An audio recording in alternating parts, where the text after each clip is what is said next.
पर आज इतना मेरी इज्जत पे दाग लगे कि तीसरी शादी करेगी, इस वजह से मांग रही है। वो तो बेचारे बूढ़े माँ बाप हैं और उनको बुढ़ापे का सहारा चाहिए। तो पहले ये बात क्लियर कर दूं, बुढ़ापे का सहारा चाहिए होता ना तो मेरे साथ जितना भी कुछ हुआ और हो रहा था वो चीज़ नहीं होती। उनको मेरी कभी ज़रूरत थी नहीं, नहीं कभी है।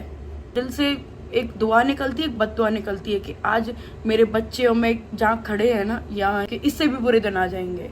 मेन वही है कि ना पढ़ाई पे ध्यान दे पाए, ना किसी अपने करियर पे ध्यान दे पाए कभी। यही है और कहीं कुछ नहीं है। हाँ, बस। और बाकी ये तो फिर वो सब बहाने हैं, सारी बस। चीजें। और तो तू इतनी समझदार हो गई, अब तो तू ये आगे तूने इतना झेल लिया, सब कुछ कर लिया, सब कुछ जानती है तू।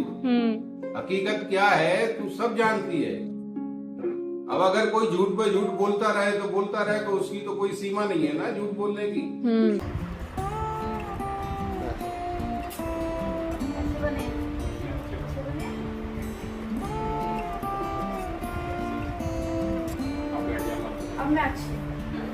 फ्रेंड्स, सपना के ससुर जी सपना को जो इतना बड़ा धोखा देंगे किसी ने कभी सोचा नहीं था।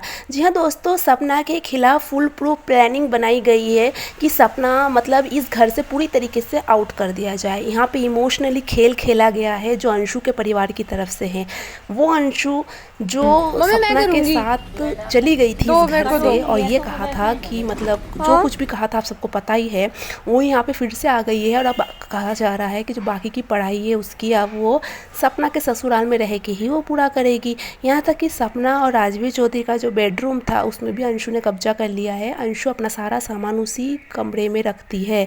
जी हाँ दोस्तों, सपना ने भले ही सपना शॉर्ट टेम्पर है, सपना गुस्से वाली है, पर सपना ने गुस्से में बहुत बड़ा नुकसान अपना जीवन में कर लिया है। क्योंकि सपना उस घर से चली तो गई है, पर अब सपना के बच्चों को उस घर में अपना हक मिलना नामुमकिन सा हो गया है।